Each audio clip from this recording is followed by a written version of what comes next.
What up, now? Got to add us to the screen, guys. What's going on? It's Friday, Who-Bangin Sports Lounge Live, and we bring Noli Knows right in here with us right away, Big Ragu. Um, how you feeling there, Noli Knows? What are you I'm doing doing down all there, right, man? man. I'm doing all right. Yeah, I'm over here trying to sit up straight so you can see me right. But yeah, we're doing all right, man. Whole lot of capping going on right now, but I'm ready. I'm excited for this weekend, man. Whole lot going on.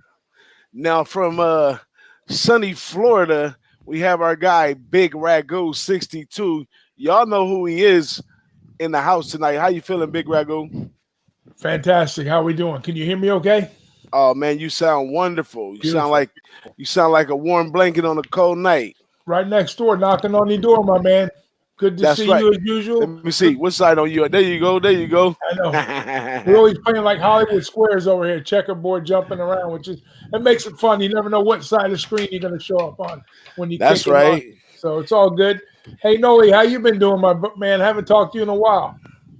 I've been doing all right, man. Really been crunching college basketball. I see you guys doing still in deep with football, but I've Yeah, been jumping over there, that's But good. That's I've been good. doing all right. How about yourself, man? Doing good, doing excellent. Actually, we did the show last night. We kind of talked about the looks coming up for bowl eligibility. For some of the teams that are on the outside looking in, some of the teams that trying to improve their position a little bit. So, yeah, we're doing good there. And like you said, college basketball is kicking off. They got all the holiday tournaments coming up now. All the out of conference play. So a lot of interesting looks going on with college basketball right now. Hey, Yeah. Noli knows there. That's my go-to guy for college basketball right now. I've been a day late and a dollar short, just trying to get it right. Threw a couple bets in some of these early tournament games. Came up with a few winners, a couple losers, but I've been staying in tune with my guy Noli knows. If you guys don't follow Noli knows, right now is a perfect time to because he puts out picks every day, and he's here to make unders great again. Let's talk about that while we got you on here, Solo Bolo, Noli knows. Talk about making All unders right. great. What would you like to say to the people in regards to making unders great again? Well, I mean, that whole thing is just like a reminder, to everybody out there betting all those overs that unders are just as good. Every time I go to the sports book, I hear over, over, over. That's all I ever hear all the time. Don't get me wrong, there are under bettors out there, but it feels like there's a lot less, a lot less. And then I just feel like I've always had a good angle betting totals, specifically unders, and I feel like line makers know that people want to bet those overs, so I might get a point or two more than what they're supposed to be at. That's just the angle I try to take, and sometimes we got weather, which there's a couple games this week I'm actually looking at that have a little weather that might help me out a little bit. It's not just because of the weather, but I was leaning under, and that weather is gonna help push it over, and I think that gives me an advantage taking unders. Now, Big Ragu, from time to time, we see you put a few totals out yourself, but I would Yeah. say overall, you do a lot of sides. You deal directly with a lot of teams on a high level. How do you feel about unders and totals in general? It depends on the team and their style of play. Like we did a lot of totals this year with with the higher power teams in college football. We're talking SMU, we're talking UCF, we're talking Florida State because their defense was so bad they could score early, quick. Boston College during the midseason, Wake Forest early. So it depends on teams that run tempo.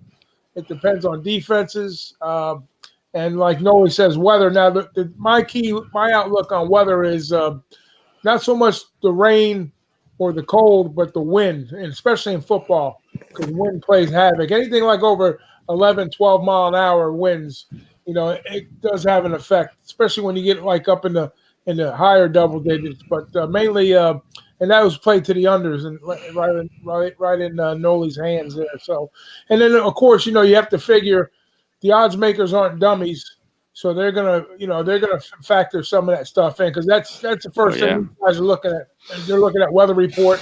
They're looking at injuries. So and injuries is another thing you have to cap into the totals too because you lose a key player or key guy on defense or just it all factors together there's no magic potion to it, but it all gets weighed out in different areas. So that's a big play. But to answer your question, as far as I don't have a certain percentage of player totals. It's just something that kind of, if I'm looking at the board and something has an interesting look, it doesn't look right with a number, either way, either over or under for that matter, try to find some value in it and then attack it. I like that, man. I've been Noli knows me and quite a few other cappers. The unders have been kind of rubbing off on me. I guess I was a side guy for a long time in my life, but after capping some games with Noli personally and looking at some things from some other angles, I find the totals exciting now. But around this time right now, I'm looking at a lot more overs in college football because we're coming towards the end. You got a lot of overtime. Teams turning games around, bunch of crazy theatrics that we seen last week happen for sure in some games. Look at the Oklahoma game, which was a tale of two different stories right there. Yeah. But and all that equals overs. So got to tread lightly. But sometimes some games is just sitting on the dead under, as my guy Noli like to say. One thing I do like about the totals, you can cheer for both teams when you're cheering for totals. So you're cheering for both teams to stop each other, or you're cheering for them to go at it, and put points on the board. So as far as looking at the game for an entertainment value, I think totals is a lot more entertaining than sides. Well, I seen last night, Big Ragu, you had the under in the Houston game there, and that one cashed, didn't it? Yeah. You talk about the Houston? No, I didn't have the under in the Houston. You talk about the Houston? Oh, you had just gave the advice. Right? Yeah. Monday night was my Monday? total. Yeah, Monday night was the football, the NFL game on Monday night. Yeah, that was the under, and the Monday nighter. Yeah, that was my play. The Kansas City game. Yeah, last night I didn't play anything. I was off of that game totally with the Colts and the Texans. The Texans they won the game, but they didn't cover. So a lot of the guys that were on the Colts, a lot of the guys we know were on Colts last night. And the trend has been home teams and under, and Thursday night. But what do you think about that? No, you think that trend's still holding true on the under? Yeah, I mean, the last few games I definitely lean that way. Yesterday I just couldn't do it. I don't bet as much NFL anyways, but I just felt Deshaun Watson. I thought they left a lot of points out there, and I felt that they could score a lot more. That's what they do, you know what I mean? And their defense isn't that great. That's why I shied away from that one. But the trend keeps showing, and the short rest is obviously affecting these players. That's obviously something that's a factor, I believe. That's what's up. Yeah, because it actually went under, right? I seen 37 points. I'm pretty sure that went under. But I think the under is more so than the side, mostly on the night games. Now, I'd like to ask you this, Noli knows. There are from doing unders for a while, there are teams that are very typically under. And many times we could pack, if we just took that knowledge of teams that are mostly under, we could pack everything away and just play every week, and we can win with the odds. Because some of these teams I've seen had like 8 under games, maybe 2 over games. Seems as though teams that are under are always going to play under. What do you think about smashing teams from beginning to end that are typically under teams? Yeah, that could be an angle. I mean, that's an angle I did approach a while back, kind of like a trend. So once I hit 3 or 4 in a row, then you just kind of blindly bet it, see where you're going to be at the end of the year, looking to be positive individually. That's kind of like a strategy I try to deploy with comes to pitching. But not necessarily when it comes to these kids. What I've seen a big thing this year is the adjustment from the line makers. So as opposed to getting a 44, you're getting 38. So that's something that you obviously need to be careful. If we've lost value, then let's try to stay away from that. But I mean, on your side, what you're saying there is a huge reason I bet totals. Because a team that's a slow-paced team, they're not all of a sudden going to be a super high-flying team. More often than not, right? They're not just going to go ahead and put up all kinds of crazy points, and that's why I like to bet totals, because that's kind of their identity. So it's not a bad idea. That is a trend if you want to follow it, but you want to keep track of that stuff. You want to see where they're at. You don't want to start throwing money back after you're up so much. Absolutely, absolutely, man. Well, we talked a little bit about totals. You guys know our guy Noli knows, as it says on his sweatshirt, make unders great again, right here on the Who-Bangin Sports Lounge live Friday, and we rolling three deep in this Brady bunch that we got right here. But there's definitely more people coming to join us. Stay tuned with us. I'm gonna open the floor to you guys, man. Anything you guys want to talk about? Go ahead, Noah. You have been on for a while, so you go ahead and get it rolling. Hey, Well, I I suggest mean, this. While Dom's not here, let's talk about the Houston Astros and the scandal they got going over there. But trust me, I've talked to Dom. Everything's okay. He's ready to come to the table and talk about this. Um, he's a stand-up guy. So peacefully, yeah, peacefully. peacefully, peace without throwing anything or anything like He that. ain't But breaking the screen or nothing. I'm throwing something at the screen while he's talking to you. yeah. See, originally I didn't quite understand the story. I seen all the stuff that was on the media, but I didn't quite understand the story as well. Which many of you out there, you guys might not understand the story as well. But my guy Noli knows right here broke the story down to me, where it's very understandable now about how obvious it was that the Houston Astros was definitely trying to get an edge. I mean, I guess you would call that just plain out cheating, right, Noli? Yeah, definitely. Is Can that you hear me? yeah, I hear you. Is that on the Okay. level of deflate gate or spy gate? Which level is this the Houston Astros situation? Well, with Spygate, did they use something, or what were they use? They were recording. Is that what Uh they were doing? I believe they were recording from the other side of the They're field. recording like Another signals, yeah, right? yeah, they were recording, yes. Well, I guess like kind of closer to that because of the fact that they're using technology. But I think this one takes it even a step further than that. You know, what I mean, this is on its own level. I feel. You know, I feel this is a real black eye for baseball. This is something that's pretty bad for the MLB, and I'm not too happy about it. You know, especially being that the Dodgers lost. You know, lost that 2017. Of course, we all want to blame it on that, but I'm real curious to see what kind of punishment they receive from this. That's what I want to see. What can they do? What are they actually, you know, what rights do they have to do certain things? Are they able to take that championship away, or what can they do? Well, Big Ragu, now you've been around for a long time, and I'm sure you've seen stuff like this before. Um, do you understand this story? What's your take on this one? Cheating, number one. But you know what? In all sports, there's always a drama story every year, no matter what it is. Whether it's somebody beating their wife up, which we hate to hear about that kind of noise, or somebody taking enhancements, or somebody stealing signs, or recording other teams' practices, whatnot. It does shed a little bit of a negativity. I wouldn't say so much on the league itself, but and it's I would say it's probably more of an isolated incident for them because they got caught. Now, are other teams doing it? Who the heck really knows? But they're the ones who are up against it right now. So I mean, these things come to pass with time. I think definitely there should be some ramifications that are involved with the teams. Whether it's via draft choices, where it's monetary fines for the team, which I'm sure that's going to come about, or maybe even some managerial suspensions. For opening the season or something. Or you can't kick them out of the playoffs. You can't deny their wins. So whatever That's what I'm saying. Yeah. there's always going to be some type of asterisk or something. Even like when the Bash brothers, when they were taking the steroids and hitting all the home runs, they got an asterisk by their names. That doesn't That's to me. different. Yeah, that's different. You know what I mean? But at the same Yeah. time, you always have but my point is this: you always have some type of drama in every sport every year, no matter what the scenario is. Somebody getting suspended or a team is doing this. So you just like this year. I mean, you want to talk about a black eye? The referees in the NFL are probably the worst officiating crews. I watched a little rant that Gabe did. Gabe Morency did this morning. Excellent piece. If you get to go back and watch it.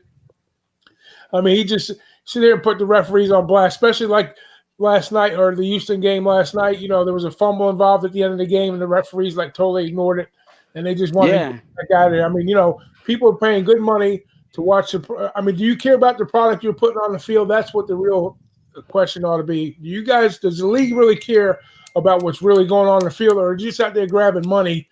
Because they know that the TV people are going to watch anyways. I'm a hardcore football fan, and I tell you the truth, this is probably the worst year that I can go remember in a long, long time.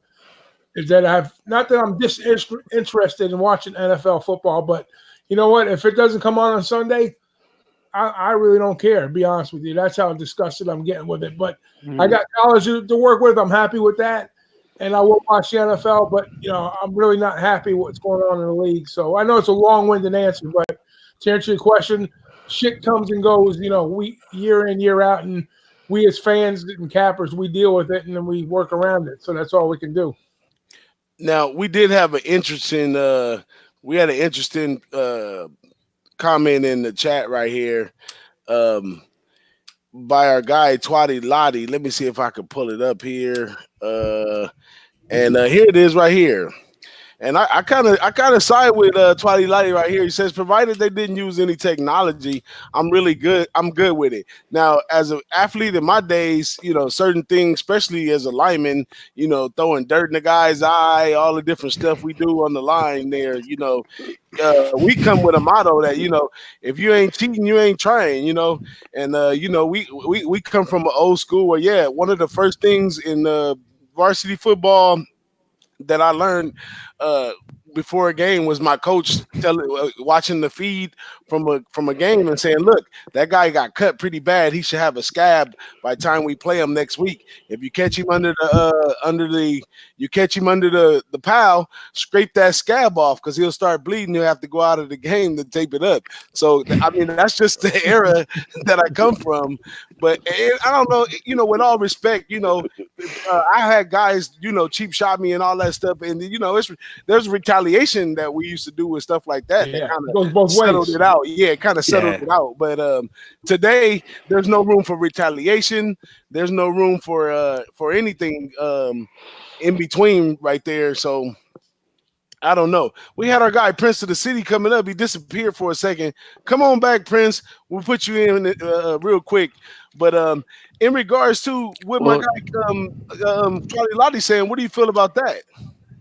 Well, there's no doubt that they did use the technology. You watch the videos, you watch how they went about it. There's no doubt in my mind. If they weren't using technology or they weren't using some outside source, then they had no reason to be relaying the pitches to the batter. If the pitcher was tipping his pitches or some of that nature, then the batter would be able to see it himself. No reason to relay it. That's the way I look at it. And it was pretty instant. As soon as the catcher would put down his signal, the signals were coming in pretty instant. Technology was definitely used. Now let's get into the funny side of this conversation right here. I can put a joke and put a smile on anybody's face on anything. Now, what about where these sounds was coming from? Now, I'm hearing a broom beating the trash can. I've seen people in the stands. Whistling. I mean, how do we suggest this boom boom sound, which we heard on the tape clearly, boom boom before the changeup? Where was these sounds coming from? Well, when they were at home, it seemed like they were coming from their dugout. And it's something that pretty much everybody talked about. Everybody that they faced, especially in the postseason, they were all talking about that. The Yankees talked about it. The Dodgers talked about it. And the thing is, there's even a video. There's a pitcher. I think he's in the minor leagues now, I believe from the Royals or the White Sox. I'm not exactly sure. But he hears the bangs. And he steps off the mound and calls his catcher up to tell him to to change up the signs, and they ended up going no signs, and he ended up striking him out, making him look foolish on that changeup that he knew was coming before that. So everybody's saying that it's coming from the dugout, and then as far as the whistling, that one's kind of hard to prove. But the dugout one, the bangs, that's the one that's in that. It's very clear to me. You can see it. They talk about the audio evidence. They just look at the audio, and you can see where it jumps up, and they can spot it, and it just goes hand in hand with the off-speed pitches. So what they were using, though, I don't know, man. Maybe it was a bat against the broom. I don't know, man. That's a good question. So being that I have a lot of friends who were tried as criminals, without the evidence of where this noise was coming from, I don't think we have a case. What they say, if the glove don't fit, we must acquit. But enough with that. Oh man, I was gonna bring Prince of the City in. Oh, here he is. I'm gonna go ahead and bring Prince of the City in. I can't have this guy sitting backstage for a while. Prince of the City, how you doing, my man? What's Up going with us? on? You getting ready for the club right now, or what? Soon. Oh, it ain't time yet. I don't go out till 11 o'clock, 12 o'clock. Oh, that's what I'm talking about. It's Friday night. You got to at least hit the local bar or something on a Friday night. Shit, I'll be at the strip club. My friend owns it. Oh, man. There it is there, man. The limo's going to pick him up in a couple hours. Those were the old days. Yo, I got something. Is Comic Ricky in the chat? I can't reply to anybody in the chat for some reason. But look, here you go. I wore just like my sneakers. My hat matches my shirt. What do you got? The Who-Bangin hat? Yeah, you got the Who-Bangin hat. Nice I guess hat. Everybody. I got mines too. I need to go put mines on. Did you get yours yet? No, man. I got left out. Look, if you had a head like this, you have to wear a hat all the time. So I need a hat. Hey, I'm not even gonna take mine off. So we'll just leave it at that. hey, maybe that's a lot of brains up there though. Hey, maybe that might be a trending gift of great handicappers is receding hairlines, hair lossage, and all that. I got it, Ragu got it, Noli got it, Jimmy got it. That train left the station years Show us ago. what you got going on over there. Yo, Ragu, he has to have the Jeff hat on though. That's his trademark. That or the little beanie. Yeah, no. I got to get some different colors. I wear the black a lot, but I got the Bailey of Hollywood hats. I like those. I bought those years ago. I got about 8 of them, but I usually wear. Here's the problem with hats. You always have your favorite one, right? So you always wear like 1 or 2 mostly, but unless you're rocking an outfit like you, where you got how many pairs of sneakers you got, Ant? Let me look up because my overhanger just on the overhanger is 25. Yeah, okay. So Ant's got a hat, probably got a hat, or I don't know how many hats he's got, but he's got plenty of outfits to match his sneakers. I guarantee you that. They told me the other day, it was one of the funniest things ever. They're like, "Yo, your shoes match your outfit." I go, "Every fucking one." So they showed a picture of LeBron going in. He had this ugly tan jacket, and they panned down to it because I'm on all these sneaker websites and stuff. They panned down. The shoes matched the ugly brown jacket, and they weren't even shoes. I mean, they're sneakers. Wow. Yeah. So a lot of those sneakers cost more than some people's houses. You know, from what I understand. It's crazy what they get for the fucking sneakers. But Ant, let's bring you into the conversation. Let's highlight you for a little bit here.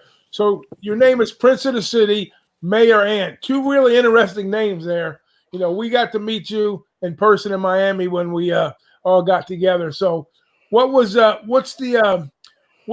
behind both names? Let's start off with Prince of the City. How did you wind up with that name?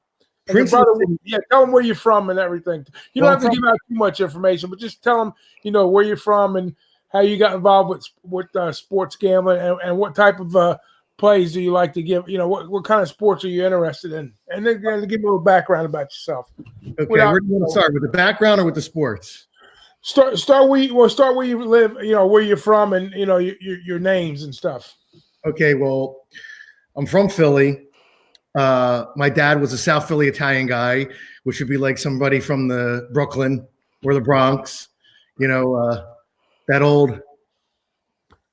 So my dad was kind of important in the city, and I was the prince because everybody used to say, "Oh, the prince is born."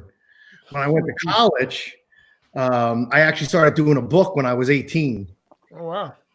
So like when I hear all these guys like, "Oh, this guy's the best capper, this guy's the best capper," look, we're all the same. You can do anything you want. You can do all the research. Still, to me, the best is the eye test. I mean, you could just look at teams. So over 30 years, I've been doing this. You don't always win. You don't always lose. Correct. And if it is, most of the times the books win. And that's why Jimmy's like, let's milk the books, because it's hard to milk the books. Yeah, no doubt. So Mayor, we'll get to Mayor. So actually, what my profession, well, you guys know what my profession was. I became a trooper in New Jersey, and I did some undercover work. So I needed a name to use that I would recognize that wouldn't throw me off. When I was in college, because I knew everybody, I played college football, college tennis, they used to call me the Mayor. So when I went undercover, Mayor was always my last name. So I would respond to it. Oh, that's a neat trick there. So where'd you go to college at? For those who don't know. Third. My big mouth got me kicked out of a lot of places. I started University of Delaware. Then I went to Rowan University. Then I got my master's at Fairly Ridiculous, also known as Fairleigh Dickinson. Oh, yeah, up in Teaneck. Yeah, I know that area really well over there. I lived in Teaneck for a couple of years. Actually, right before I moved to Florida, I lived in Teaneck. Oh, that was many years ago, Ragu. Jimmy's comments, Jimmy, I do have a small head. It's like a 7 and an 8. Well, he said the way you was wearing that hat had you looking like a toddler. Right, well, that's what I'm saying. I got a small A U-size hat? What is it? You know how the tips are like this? I think mine are like that. Oh, man.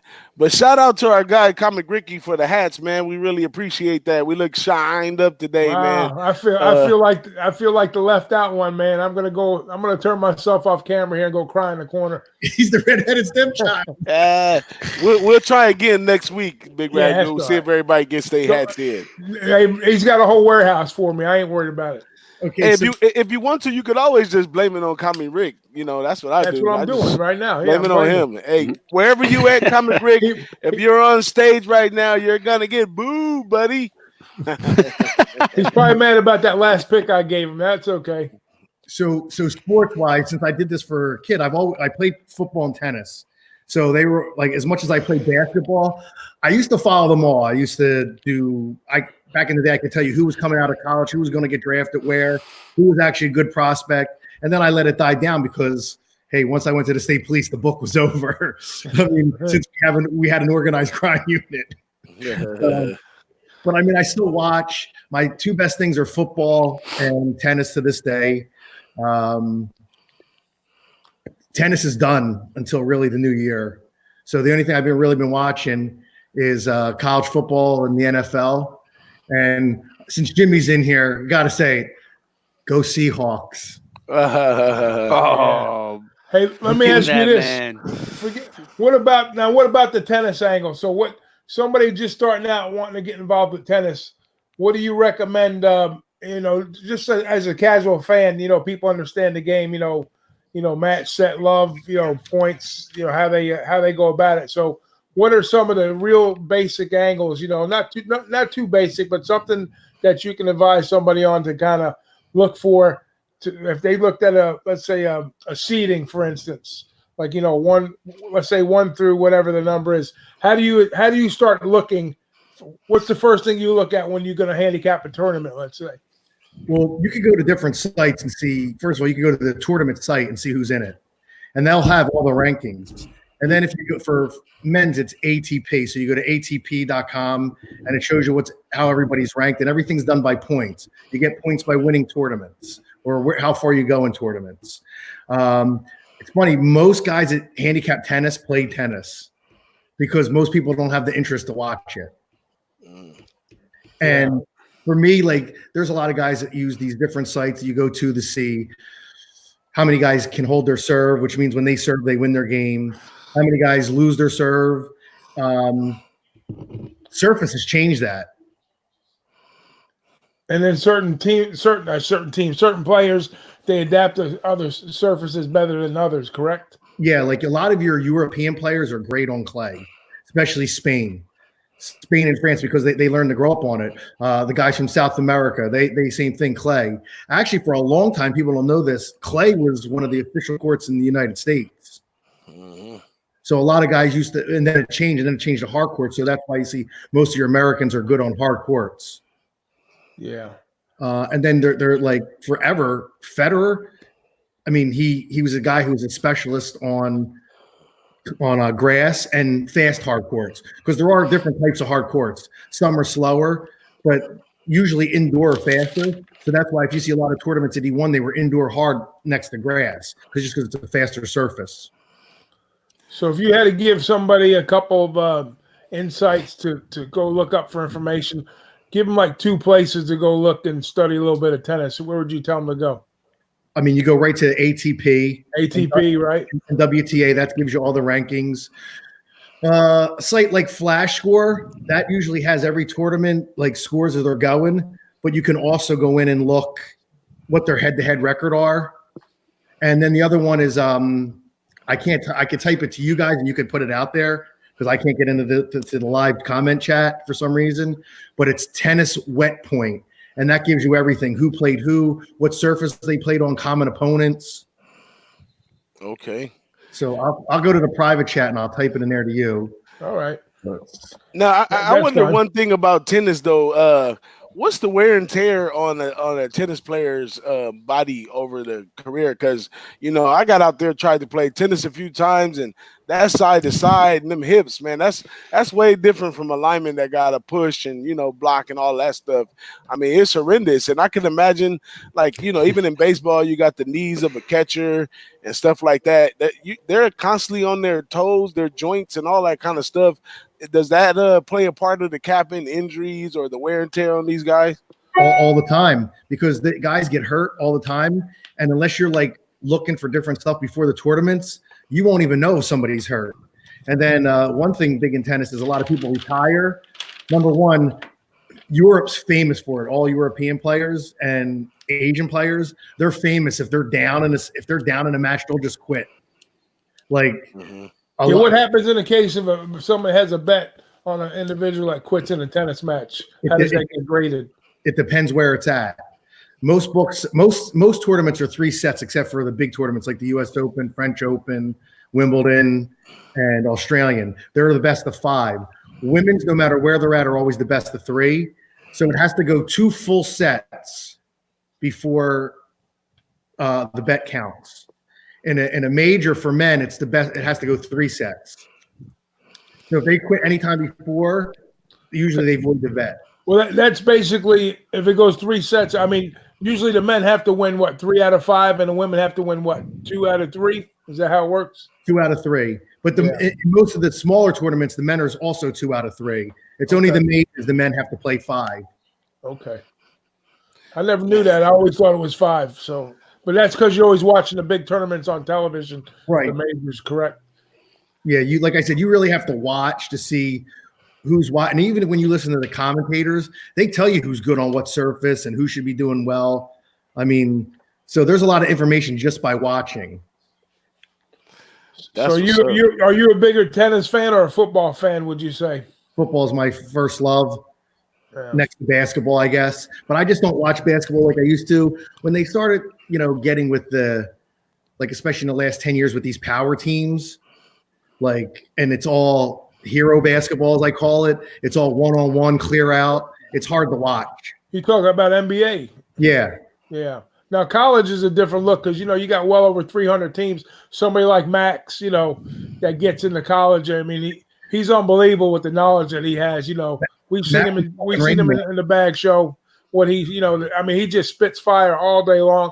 It's really unbelievable what's in his mind. How that kid operates. So, not too many people on planet Earth can do what he does, which is fantastic. So, anytime you get to listen to him, guys in the chat, people. I'm sure people that watching us watch Max also. So, shout out to Max for what he does for college basketball. Well, what's funny is Max is a lot younger than us, Regu.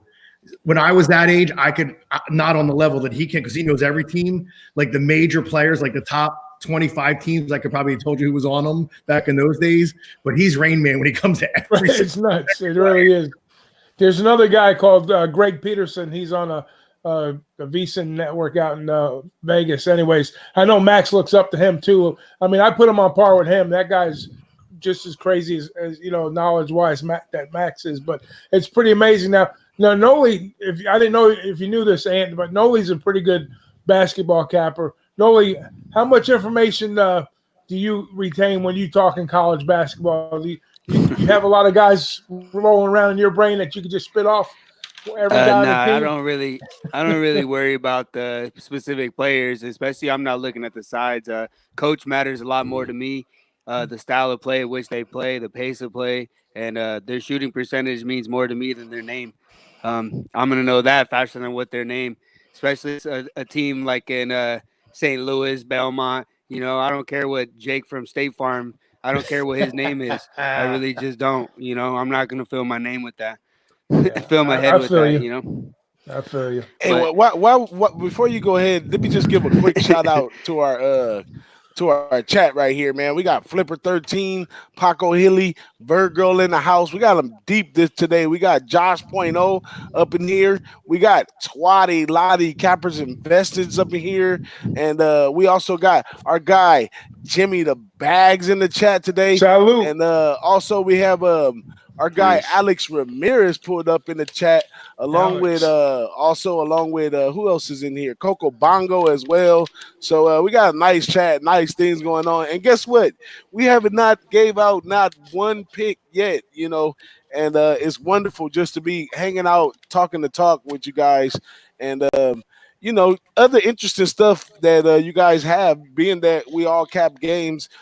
Also, a lot of information that we take in. So there's a lot of other stuff that we see that's very interesting too. And I like to get to know a little bit of everybody's minds when it comes to stuff like that. But go ahead, y'all. Go ahead. I just had to put that in there. No, that's a good. Hey, listen, this is what we call the lighter side of gambling right here. You know, we want to sit back, have a couple drinks, you know, get to know one another a little bit better, and just, you know, shed a little knowledge, you know, little tidbits of info here and there, you know, what goes through our minds.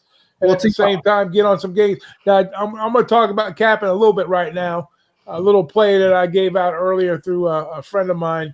We were on the Wizards over 234.5, 235, whatever, and it went way over the total easily. So that wasn't over, Noli, in that one. We had to get on that one because there was some good information that came on that game. So that was an easy casher. So hopefully you guys tailed that Wizards over 234.5. It's a casher. That's what's up. That's what's up. I give credit to DJ for all the football he does now, especially college. Back in the day, it was so much easier. I mean, it just was, because flat out, like, if you were Michigan, if you were Miami, Florida State, you got 100 scholarships. You could get all the players that you wanted. You could get the players that other schools wanted that you knew were never going to see the light of day on your field, but you stopped everybody until they started leveling things out. You would never have some of the upsets like you have now. Like, I can remember being like 3,000-4,000 in the morning. USC would be playing at night. They'd be laying 30 and you'd bet them, and they were going to cover just because the other didn't have the athletes. Yeah. Lopsided. Recruiting was set up that way, you know. That's the way they drew them in back in the old days with Oklahoma, Nebraska, you know, Texas, or not so much Texas, Miami. You know, you're talking about going back in the 70s and the 80s there. I mean, football in general is a lot away from, just like we was talking earlier about, you know, the darker side aspects, but they're away from a lot of stuff that they did on the lighter side of aspects. They're not redshirting these kids. They're expecting these kids to come right out of high school. I mean, just in June, they happy crossing the stage, and come October, you know, they're in the middle of a bunch of some grown men coming at them, and they're making decisions for 50, 40, 100,000 people, you know. So nowadays it's a lot different. Back in the day, they redshirted you for sure, walked you into that process, didn't put you out there till they felt all the way comfortable. But some of these quarterbacks now, you know, they kind of set the fail, especially in the NFL. I mean, they really didn't do that in the NFL. We knew who was coming behind Joe Montana for years before Steve Young became a star. And nowadays, these guys come right out of college. You know, look at our guy over there, Murray. Right out of college, right onto the NFL field with all the people who got houses and cars, and he's just fresh out of college and he's performing and all this money. So a lot has changed in football. But I'm almost, except for the love of the sports, I'm almost with Big Ragu on it is getting kind of sickening, the calls, as soft as they try to make it. It's kind of like, you know, when you choose to be a boxer, you already saying you want to get hit in the face. So if you choose to play football and put on the helmet, you're already ready to take a blow to the head. So nowadays it's just a lot of tedious stuff. But I don't know. I guess capping has changed overall because of all the access to all the numbers online and stuff. So I don't know how I stay afloat. I couldn't tell you how I stay afloat to what's going on, but I just know you have to look deep into it. The eye test is always in effect, and things run a little differently now. You got to kind of get used to how the younger guys are playing, and you know what they eat and what they listening to and all that kind of stuff. Because right now, I could tell you this week, with the attitude that a lot of these young men have today, If their team is the teams that are doing bad, they don't care about winning this weekend. There's not that bad team that just want to get it together so they can have a good foot started next year. It's not a lot of that. These kids, as soon as the video game goes off, they all discouraged and all that kind of stuff. So. Well, it's a whole different generation. Like, you can't even coach like you used to. Like, I love how they still to this day they yell about Bobby Knight. Let me tell you something. I could have played for Bobby Knight. He could have grabbed me, done whatever, and I would have been fine with it. I mean, that's just how we were coached. I mean, to this day, if we flipped a coin and I lost, I'd be pissed off. I mean, they don't care today like we used to. Like, and I understand that I'm overly competitive, but like, it is what it is. Like, I have no problem with that. Like today, they're calling their lawyers. Oh, the coach yelled at me. He called me a name. Are you kidding me? Yeah. Sensitivity training they got to get. So, but that's a whole nother subject in itself. But you're right. I mean, if you want to talk about recruiting at the college level in basketball, I mean, there's kids, especially like the transfer kids. Like there's kids. These kids are already set up in college before they finish their high school. They're in middle school, and there's already college scouts bringing these kids, telling them what high school to go to. I know that for a fact because I've seen it happen in Florida.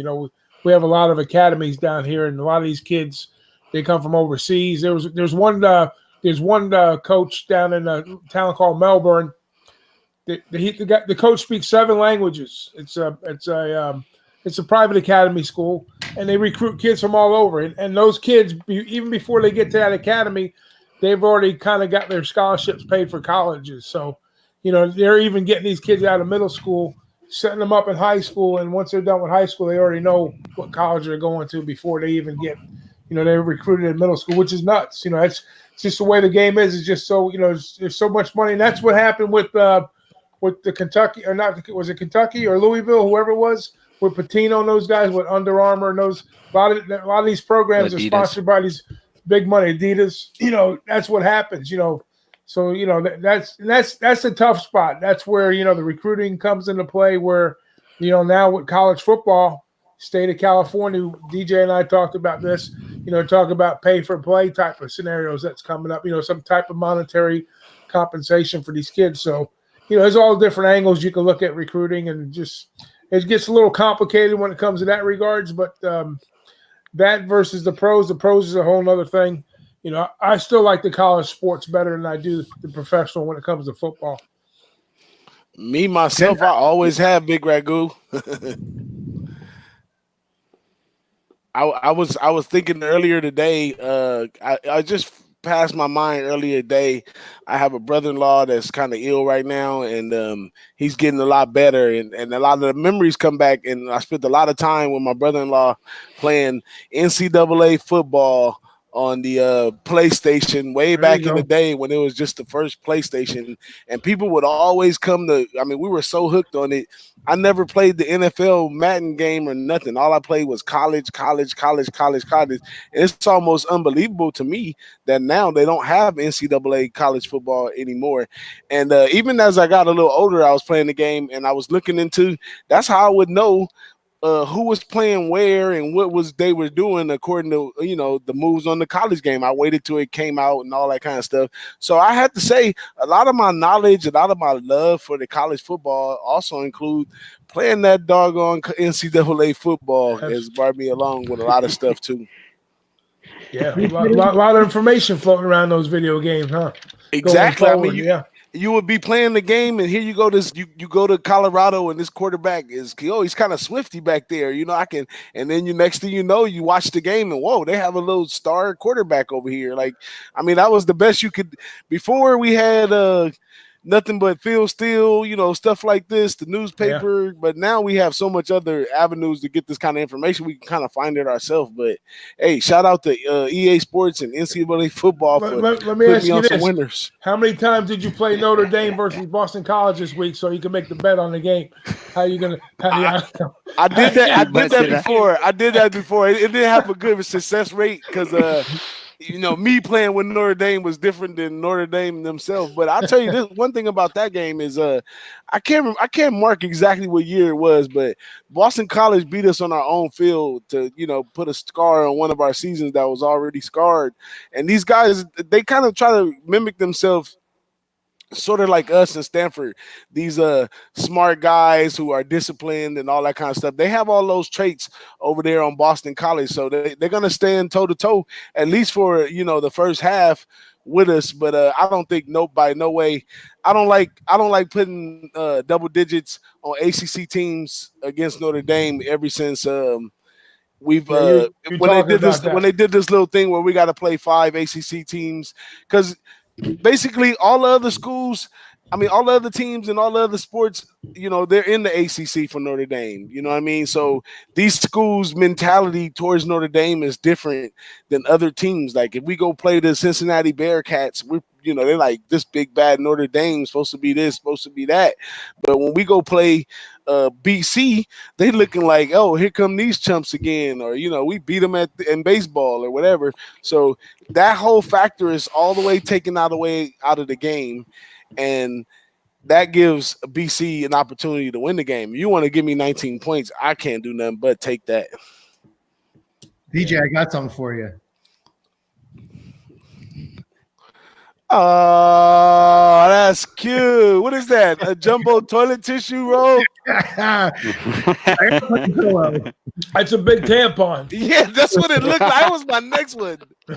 What woman did you pull this out of? It's a big woman in the back room. Oh man. So, hats off to y'all for winning that game, man. That day you guys were definitely the better team, man.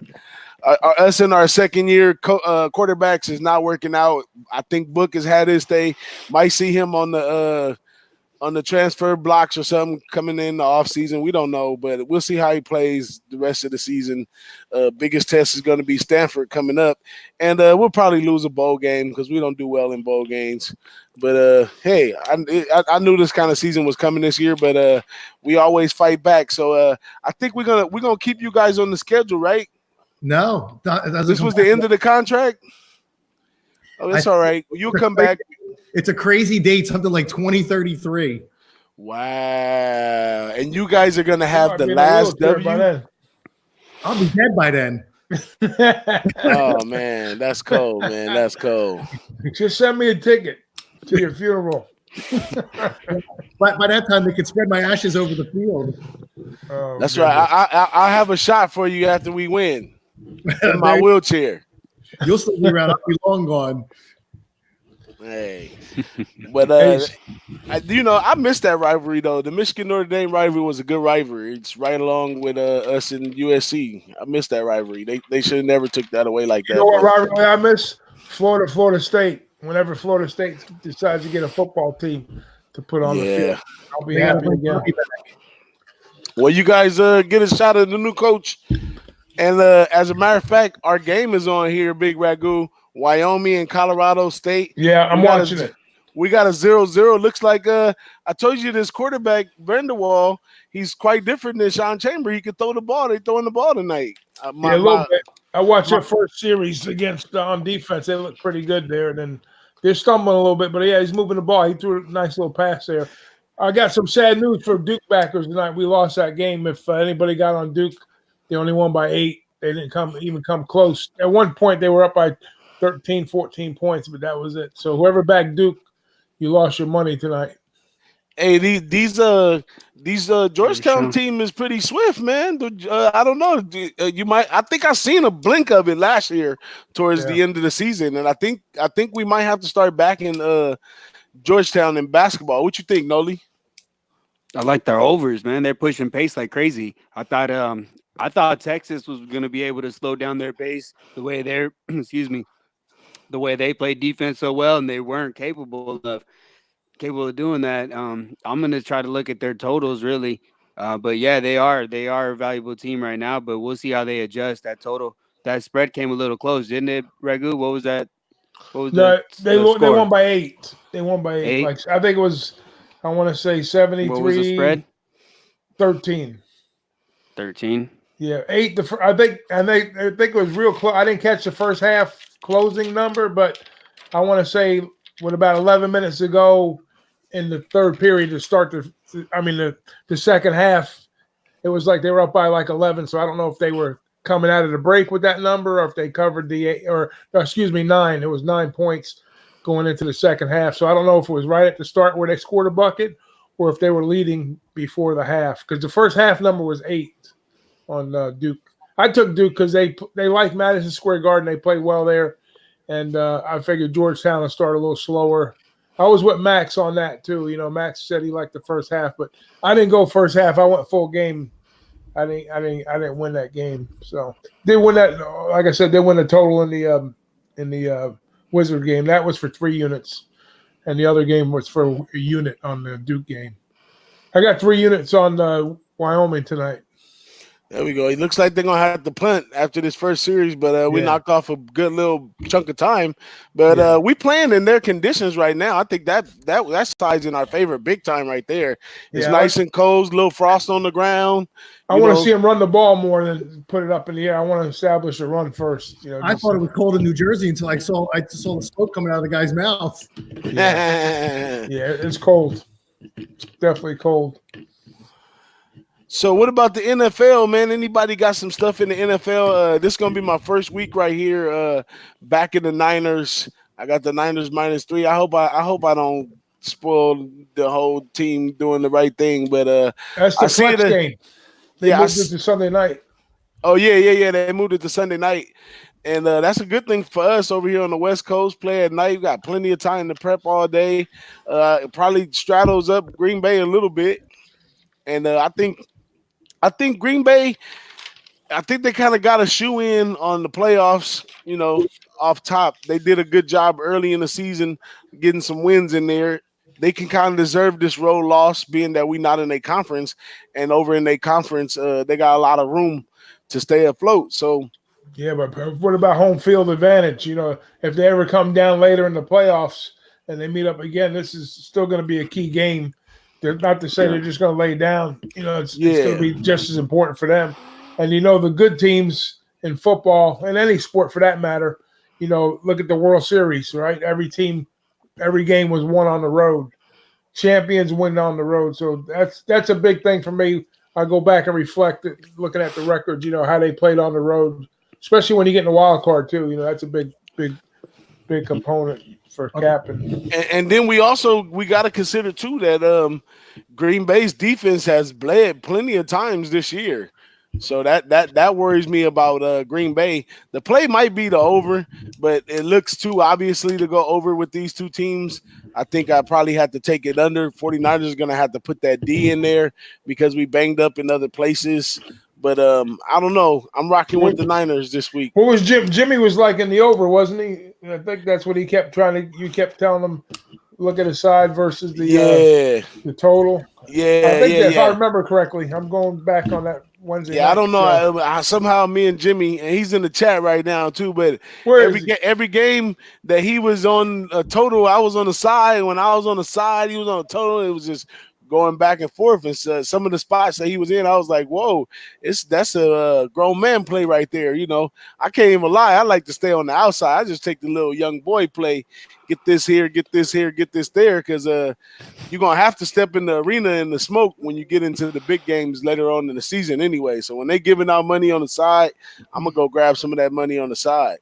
Yeah, there's only 2 games I like all weekend: one college, one NFL. Doc, you should know which one I like NFL. Yeah, we're going with New England. That's who we're going with. No, not for me, though. Who do I like? Oh, in the NFL? Yeah. The Eagles. He doesn't like the Eagles. You betting against the Eagles? Look, are you Seattle? Seattle's coming off a bye. Yeah. The Eagles just got more injury news. How can they win a game? Who are they going to stop? What's going to go on in the city if they lose? Is the city going to be upset? Philadelphia's one of those real critical little outfits where when they lose and they're not playing according to the people in the city, they don't have no problem yelling it out on the radio and talking, making all kinds of bad, stuff about it. You ever been to Philadelphia? You ever been up to Philly? I've never been there. Yeah, it's worse than New York. The fans are brutal when they win. Because they should have won by more. Yeah. And I think in that respective in this spot, they really need to win to calm that down. If they lose this Seattle team right here, they really gonna come after them hard. I notice a lot of times with New England, they do a lot of moves to make sure that the city ain't got nothing to say. And I remember a few years ago when they started off on a slow start, they got on them saying, "Oh, what is this?" Well, and next thing you know, the last 2 years they start off well. So I think that's one of those situations. I'm willing to go a little contrarian and put my money on the Eagles. Well, I'll tell you what, I'll be taking the alternate line, and I wish the line was still at 3 because then the alternate line would have only been 3.5, and it would have been like plus 250. But it's dropped so much. Now they're only a 1-point favorite. Yeah. Okay, I got a question with that. I got a question on that game. With all the injuries that the Eagles got and the way the defense has been playing for the Eagles, is it under a look in this game? I mean, I would think, but Seattle's defense is so bad that I even think the Eagles can score on them. I just don't think they're going to be able to keep up. What do you think the tempo of that game is going to be? I was thinking slow. I'm thinking real slow. I know but one thing. They got a lot of injuries. There's a lot. Pete Carroll plays to the other team pace all the time, so he's not going to do nothing. He's not going to be the first one to throw a shot. If they want to play a low-scoring game, he'll play it. If they want to go high, he'll go high. So I think it's all up to Philadelphia. Like you said, Philadelphia is kind of banged up. They got to take it slow if they even got a chance at winning this game. So I think under might be a good look for you. I might have to add that to my card. I mean, the defense has been playing really well. But I mean, first of all, I'll tell you this: watching that New England game, and everybody knows, I said it was my lock of the year, and New England would win that game and cover. And first of all, Brady, for the first time I think all year, looked his age. They should have blown them out. They had the ball inside the 50 twice and couldn't do anything, and he missed throws. I just think that what Russell Wilson's going to be able to do a little bit more. Because in the end, look, Brady has one of the best arms ever. He's still a statue, and he was getting away from their guys coming in on the line, extending some plays. So what's Wilson going to do? Hey, I must say, for the record, me and Brady is the same age, man. What you saying about people our age, huh? What am I saying? I said, I wish I was young again, and so. You can't be too far from our age. You ain't that far up on this. He never told us how old he is. We ain't gonna ask him, but if he doesn't want to volunteer, that's okay. We understand. Just say if you are you closer to standing next to Dom Rici or are you closer to standing next to Ragu? I'll put it this way: there wasn't Nintendo. What the hell was I playing? I was playing Tecmo Bowl. I was playing Tecmo Bowl, and you either had to go with who the hell was it now? I can't even think. The Broncos. I forget who it was. I guess it was Shannon Sharp. He had the tight end, so it was always a glitch in the game. Always could make the throw. And otherwise you went with Bo Jackson because nobody could tackle him. All right, you just told us your age. You ain't that far from me. You were playing video games when those guys were playing? Yeah. Oh shit! I was in a bar. I was in a Christmas party or a holiday party when Bo Jackson got hurt when he was playing for the Raiders. He took that hip injury, and I was probably like 20, 26, 27, 28, I want to say, when that happened. Shit. I'm old, man. I'm old. The only other look I have, since unless you guys want me to wait for best bets. Go ahead, shoot them. We almost to the end right here. We got. You can bring your best bet anytime you want, my friend. Yeah. Look, I'm staying with I don't know if we're worthy. It's the eye test, and they really only had 2 bad games, and one was the first game of the year. I've been saying it all year. I've gone against Teddy Covers in this. Oregon has to put up numbers if they have any chance to get into the playoff.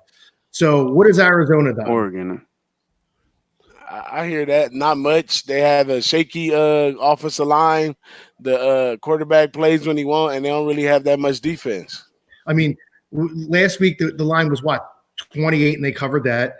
Then I went head to head against Teddy with the USC game. They're still scoring on USC. 2 weeks later, they're still scoring. And you can make the same case for Oklahoma if you want to talk about somebody's got to go out and score some That's points funny. and make something happen, to get a look going in. But will you really think Oregon's got a shot to get into the playoffs? If they have any shot, they have. I mean, look, they have to go by the old Steve Spurrier, run up the score.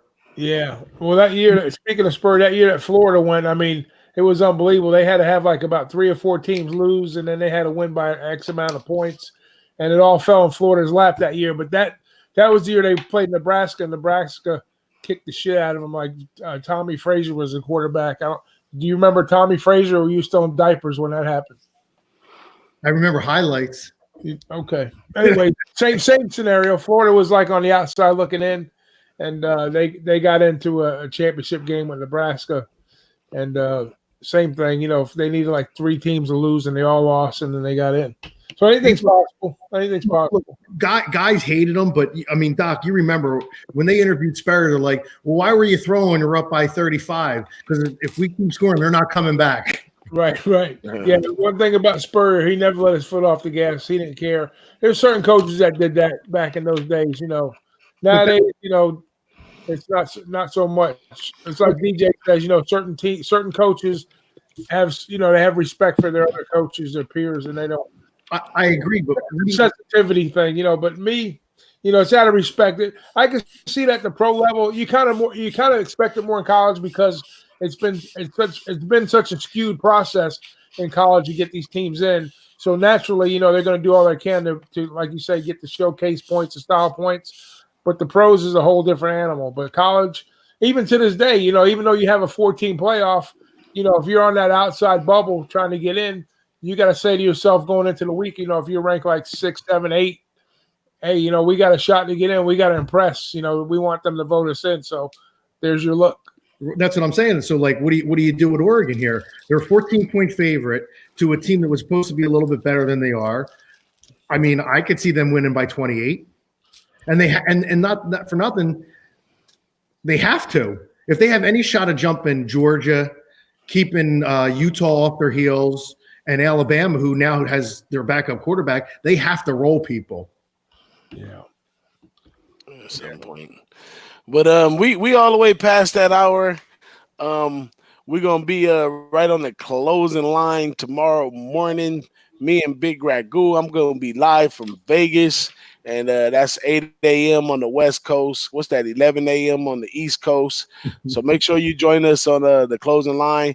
And once again, right here, Who-Bangin Sports Lounge every Friday, 6 p.m. to 9 p.m. We are right here. We had a wonderful chat. Nasty Nate pulled up, Coco Bongo, Jimmy the Bag, Cappers Investments. All our fellows who follow us, our Cappers, showed a lot of love as usual. And we got another chance to hang out with our guy, Prince of the city. We know what Prince, mayor, and everything means now. So much love for you, Prince, coming in here today, man. And you're always welcome back over here, man. Thanks, guys. Don't forget about the Make Unders Great Again. We got a chance to pick his brain. If you came here late, make sure you catch us on WeRine. We got a good shot at talking some totals with Noli Knowles for a nice little bit. Me and Big Ragu, we had a good time doing that. And we also had a good time going over some tennis stuff, some angles. We put up some websites to get some information that Prince shared with us today. Gave out a few picks. Big Ragu gave out a few picks. And don't forget, we got our guy from last week. We enjoyed you. D Boston is definitely in the chat. Appreciate him for coming on, man, and looking forward to hanging out with that guy again, doing some more things. Don't forget, if you didn't watch the Boston the Sauce this week, we got some good information on teams that are one game out of a bowl game, teams that are going to a bowl game, or teams that just might not make it. So got some good, interesting conversation on some of those, some picks on there as well. Did I miss anything, fellas? You guys want to tell the people anything? No, just we want to thank everybody as usual. Our same crew coming in. Everybody tell 1 or 2 more people, and we'll have 3 times the amount of people in chat next week. So instead of having 7,000 people next week, we'll have 210,000 people, or 70,000. That's right. We'll have 210,000 next week. Yeah, well, Tell Jimmy. Sorry, tell Jimmy for me. Next time I'll have the background will be on my sneakers. And that's what's up. But yeah, we But appreciate hey, before everybody we pulling part, up. why don't we get a play from everybody to throw into the chat? So, who's your best play tomorrow, Ant? I still like Oregon. Oregon's going to be my bet. I'm probably not going to play that much the rest of the weekend, but I can't look anywhere else but Oregon. And I will say this: a lot of people are on Penn State. People come on, this is Penn State's home area around here, Philly, because they can't rely on Temple to be good, so they all claim that Penn State's the closest team to us. I know a good person that said they think that Ohio State rolls. Yeah. Stop talking bad about Temple. I got money on them tomorrow. I'm going to say my best bet is going to be San Jose State. It's just one of those that popped off the sheet to me. This is a senior group going into their last couple games right here. I expect them to play hard all the way through. Go ahead, Noel. Who you got?